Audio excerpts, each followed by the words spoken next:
Wait, text messages were just released between Nolan's mom and Warren that can answer a lot of questions. And I need you to, I'm gonna go through these text messages one by one. You tell me, did it look like somebody like Warren is trying to hide something, or does it look like he's being a true friend? Now, first of all, I thought that Nolan's dad showed up unannounced as the way, Warren and them told the story. Here's a text message, July 5th, 2 in the morning.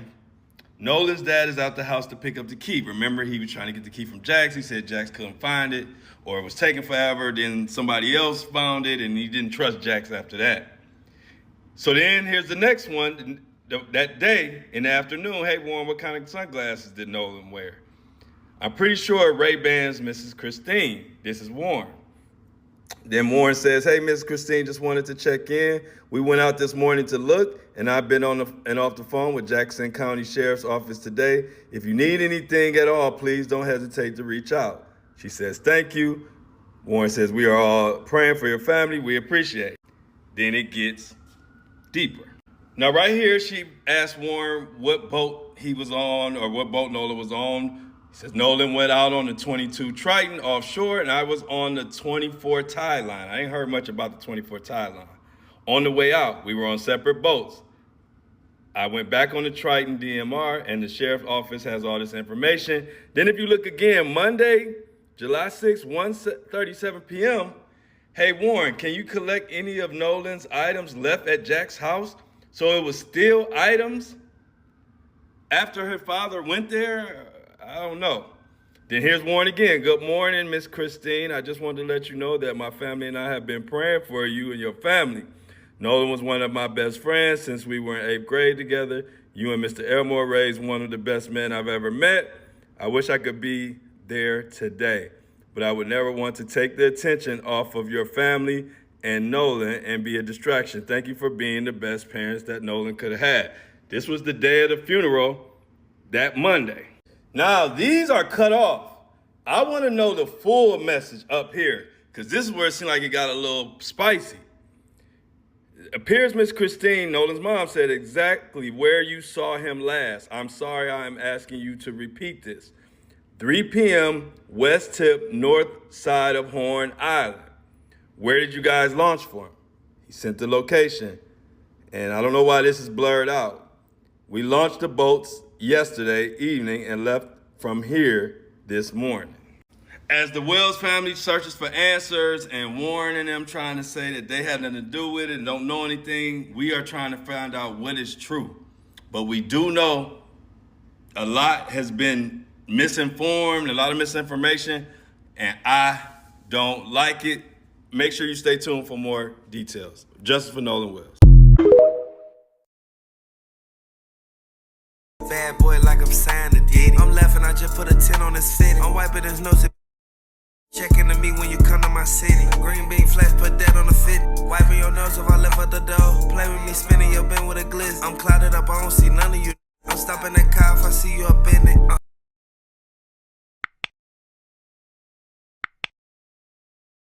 Like someone's being held up by their armpits while their arms dangle, or the fact that this lawyer mentions witnesses. Where the hell they at? He tells you the sky is blue does not mean the sky is blue. You do know that, right? Well, I can tell you this: they were off Warren Island at 4:30 p.m. on July 4th, and Nolan Wells was seen alive. Now we're getting somewhere. How can you prove that to me other than them telling you? I assume you've got GPS tracking and the call to Cito? We have witnesses among other things, but I can also tell you this: they were off the island at 4:30 p.m. and Nolan Wells was seen alive by multiple people at 6 p.m. I just have to say this. What the fuck is he smiling about? What the fuck is so funny? And if there are witnesses, instead of just saying we have witnesses, produce them motherfuckers. Can we actually believe what's gonna come out of these people's mouth, or were they coached on what to say? But inquiring minds wanna know, what do y'all think about this? Does this lawyer seem like he up to some sneaky shit? And if these motherfuckers are truly innocent, why haven't they provided evidence to clear their names yet? Yeah, I know it's a grand jury and all that, but if you innocent, you gonna get that shit.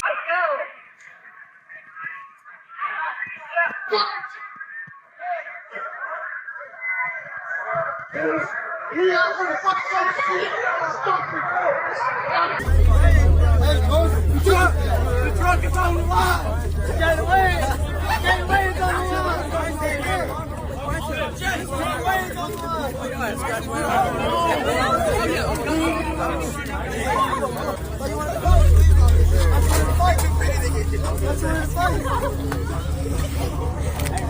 Ain't no getting it, bro.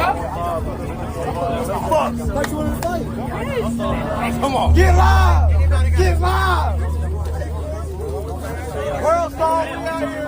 World star, we out here. Somebody get his girl last time. I got it, brother.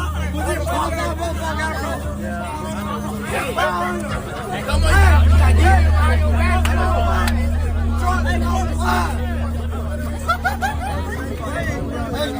The truck is on the line. Gateway is on the line.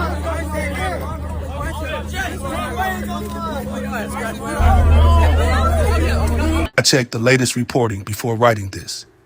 One key point makes this angle strong. Friends have said Nolan planned to return on another friend's boat. But the public reporting I found, it does not identify a specific confirmed vessel that Nolan had arranged to board. The boat that brought Nolan to Horn Island is much better documented. GPS data shows it left the island at about 4:31 p.m. without him. Wait a minute. Which boat was Nolan Wells really supposed to leave on? There is one question in the Nolan Wells investigation that sounds incredibly simple. But the longer you think about it, the bigger that question becomes. Which boat was Nolan Wells actually supposed to leave Horn Island on? Not what kind of boat, not whether there were other boats around, not whether somebody could have given Nolan a ride. Which specific boat? Because one of the central explanations surrounding Nolan's disappearance is that the 18-year-old supposedly decided not to leave Horn Island with the same group that brought him there. According to accounts given by his friends, their boat developed problems and needed to leave. Nolan allegedly decided to stay behind because he wanted to spend more time with the young woman he had met. And according to those accounts, Nolan told them he would get back on another boat. Stop right there. That's the part of this story that deserves closer examination. If Nolan knew he had another ride, who was giving him that ride? What was that person's name? Who owned the boat? What did the boat look like? Where was it positioned? What time was it supposed to leave? And has anybody independently confirmed that Nolan actually arranged transportation with that person? Because there is a huge difference between saying, I'll find another ride, and saying, I'm riding home with John on the blue center console boat parked 20 feet away. Those are completely different situations. The first is a possibility. The second is a plan. So which one did Nolan have? According to CBS News, GPS information obtained from the Mississippi Department of Marine Resources documented the movements of the boat that originally transported Nolan to Horn Island. That vessel departed its dock at approximately 9:56 that morning. It arrived at Horn Island at approximately 11:14 a.m. And most importantly, GPS information indicates that the vessel departed Horn Island at approximately 4:31 p.m. Nolan wasn't aboard. That is an extremely important timestamp because now investigators have a line separating two different portions of Nolan's final day. Before 4:31, Nolan was around the people he traveled with. After approximately 4:31, those people and Nolan were separated. And somewhere after that separation, something happened. But let's return to that mystery boat. Nolan's friend, Tristan Shepard, previously told ABC News that after the group learned their boat needed to return because of a problem, Nolan said he wanted to stay because he'd met a girl and would return on another friend's boat. Notice those words, another friend's boat. If that description is accurate, then investigators should theoretically be able to narrow down who that friend was. This wasn't described simply as Nolan standing on a beach hoping some random stranger would eventually take him home. The wording suggests a connection, a friend, a boat, a potential ride. So who was that friend? That's the question. Because the boat itself could potentially become one of the most important pieces of the timeline. Imagine reconstructing the scene. Horn Island, July 4th. Hundreds of young people gathered around boats, people swimming, people drinking, music playing, boats coming and going, phones recording videos, pictures being taken, social media posts being uploaded. In an environment like that, dozens, possibly hundreds of individual pieces of digital evidence could exist. And every boat has characteristics, hull design, color, registration numbers, outboard motors, canopies, unique equipment, passengers, departure times, GPS tracks.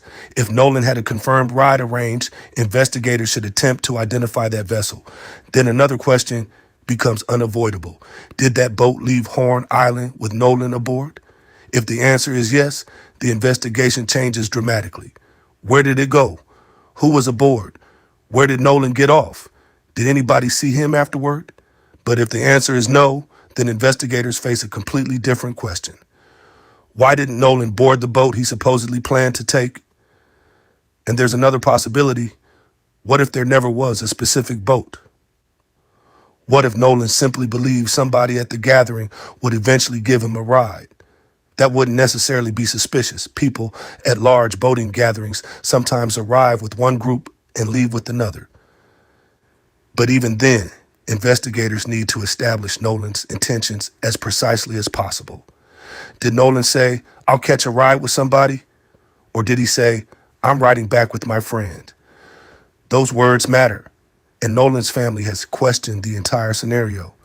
Why would Nolan intentionally stay behind while his original transportation departed? And perhaps more importantly, why would he stay without his cell phone? That detail makes the mystery boat even more significant. Think about what Nolan supposedly needed to do. He needed to coordinate transportation. He needed to know when somebody was leaving. He potentially needed to contact his parents. He potentially needed directions or assistance once he reached the mainland. Yet the phone reportedly wasn't with him. Authorities themselves initially considered the possibility that Nolan had simply returned on another vessel, but couldn't contact his family because he didn't have his phone. Mississippi Department of Marine Resources records describe authorities being told that Nolan chose to remain on Horn Island with an unknown female. Based on the information available at the time, a Jackson County Sheriff's Office lieutenant reportedly believed the most likely explanation was that Nolan had ridden back on another vessel and simply couldn't contact his family. But Nolan didn't come home. That changes everything, because what initially sounded like a reasonable explanation became one of the central mysteries of the case. Nolan's body was ultimately discovered 2 days later. Now investigators weren't simply looking for a teenager who forgot his phone. They were trying to determine what happened to him. And suddenly the phrase, "another boat," became much more important. There is another detail that cannot be ignored. Reporting indicates that numerous boats were around the area. That means investigators potentially face a massive reconstruction problem. Which boats were still present after Nolan's original group departed? Which boats left between approximately 4:30 and 5 o'clock? Which left between 5 o'clock and 6 o'clock? Which passengers remember seeing Nolan? Did anybody photograph him? Did anybody record him accidentally in the background of a video? Did anybody speak with him? Did Nolan ask anybody for transportation? These are the questions capable of shrinking the unknown portion of the timeline. And that's exactly what investigators need. Because right now, the public knows much more about the boat Nolan arrived on than the boat he supposedly intended to leave on. That's fascinating. CBS reported that GPS data tracked Nolan's original vessel. Investigators know approximately when it left its dock. They know approximately when it arrived. They know when it departed Horn Island. They know where it traveled afterward. That creates a digital trail. But where is the equivalent trail for Nolan's supposed second ride? Officer Tatum trying to give up the good information that will put the nail in the coffin with these degenerate friends. Maybe investigators have that information and simply haven't released it publicly. That possibility needs to be emphasized. The public does not possess the entire investigative file. Detectives may have interviewed people whose identities haven't been publicly disclosed. They may possess cell phone records. They may have boat registration information. They may have videos. They may know exactly which boats remained near Nolan. An ongoing investigation doesn't require authorities to immediately release every piece of evidence. But from the publicly available information, the identity of Nolan's supposed ride remains unclear. And that creates one of the most important questions in the case. Was another boat ever actually identified? If not, that needs attention. Investigators could potentially reconstruct the boating traffic around the island. Registration information could identify owners. GPS information could establish movement for some vessels. Phone records could potentially place individuals in particular locations. Photographs could establish which boats were anchored together. Videos could establish when vessels disappeared from the scene. Social media posts could provide timestamps, although timestamps and reposted material need to be carefully authenticated. Piece by piece, investigators could construct a visual map. Boat number 1, boat number 2, boat number 3. Nolan's original boat, the boat that assisted or towed it, boats belonging to other friends, boats visible in photographs, and then ask which one was Nolan supposedly going home on. This isn't about accusing the owners of those boats. It isn't about declaring Nolan's friends guilty of anything. It's about testing a statement against evidence. If Nolan said he had another ride, find the ride. If somebody agreed to take Nolan home, interview that person. If that person says Nolan never boarded, establish when they last saw him. If somebody else offered Nolan transportation afterward, establish that too.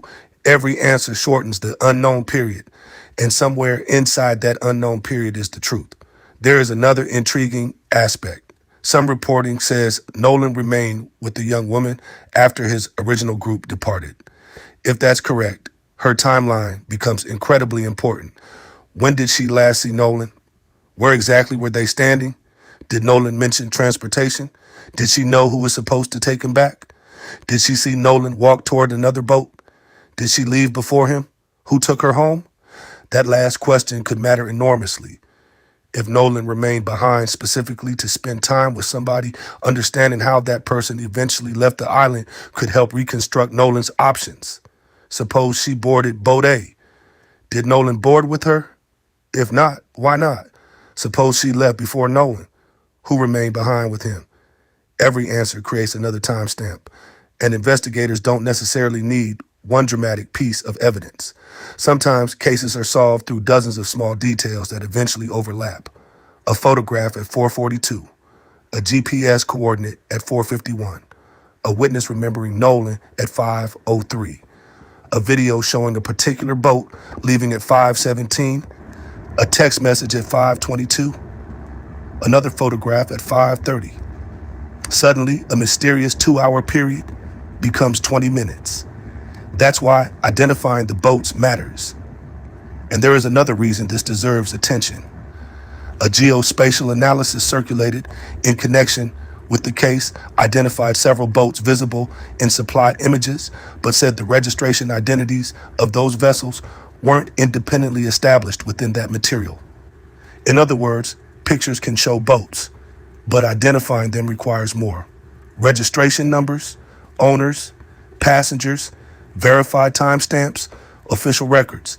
That's the difference between internet investigation and an actual criminal investigation. The internet can circle a boat in red. Investigators need to prove whose boat it is. The internet can draw an arrow. Investigators need to establish where that boat went. The internet can say somebody was aboard. Investigators need evidence establishing that person's presence. That distinction matters because Nolan Wells deserves answers, not theories disguised as answers. His family deserves to know what happened after approximately 4:31 p.m. If Nolan willingly remained on Horn Island, establish it. If Nolan arranged another ride, identify it. If Nolan changed his plans, determine why. If somebody saw Nolan later, establish exactly when and where. And if investigators discover evidence contradicting the original accounts, follow that evidence wherever it leads. But there is one question that should not disappear beneath all the other controversy surrounding this case. Which boat was Nolan Wells really supposed to leave on? Was there a specific boat? Was there a specific captain? Was there a specific friend? Was there an agreed departure time? Did anybody actually tell investigators, yes, Nolan was supposed to ride back with me? Because if somebody did, that person could provide one of the most important witness statements in this entire investigation. And if nobody did, then the phrase, he was going to catch another ride, becomes something investigators need to examine even more carefully. Not because it proves wrongdoing, it doesn't, but because every unexplained detail matters when reconstructing the final hours of someone who never made it home. The boat that brought Nolan to Horn Island has been tracked. Its departure has been documented. Its movements have been examined. But the boat that was supposedly going to bring Nolan home, that's the boat everyone should be asking about. What was its name? Who owned it? Who was aboard? Where did it go? And above everything else, has anyone actually identified it? The strongest shit in this case is the original boat's GPS departure is documented, while public accounts describe Nolan's intended return only as being on another friend's boat. Why attorneys are fighting over a critical piece of evidence. The death of 18-year-old Nolan Wells has generated enormous public attention, but one piece of evidence continues to sit at the center of the controversy: Nolan's cell phone. Why does the phone matter so much? Why are lawyers representing people connected to the July 4th trip publicly questioning what happened to it? Why does Nolan's family say material appeared to be missing when they recovered it? And could deleted information, if anything actually was deleted, still be recovered by forensic investigators? Those questions have transformed an already tragic death investigation into a battle over evidence, timelines, witnesses, lawyers, and competing narratives. But before going any further, one distinction is essential. There is currently no verified public evidence establishing that Bart Edmiston Jr., Warren Hudson, Jax Patalo, Morgan Seymour, or any other friend of Nolan committed a crime in connection with his death. Their attorneys have denied wrongdoing, and allegations circulating online should not be treated as proven facts. Likewise, it would not be accurate to say that Jackson County District Attorney Angel Myers McElrath has publicly concluded that a crime was committed. The DA's office has said the completed investigation will be presented to a grand jury. BC News specifically reported that prosecutors said presenting an unnatural or suspicious death to a grand jury is standard practice in Jackson County and does not itself mean authorities have determined criminality occurred. ABC News. That distinction makes the phone controversy even more important. The phone that didn't stay with Nolan. According to statements from Nolan's family and attorney Ben Crump, Nolan's phone returned to the mainland while Nolan himself remained behind on Horn Island. Think about why that immediately became significant. When Nolan's mother was trying to determine where her son was, she reportedly checked location information.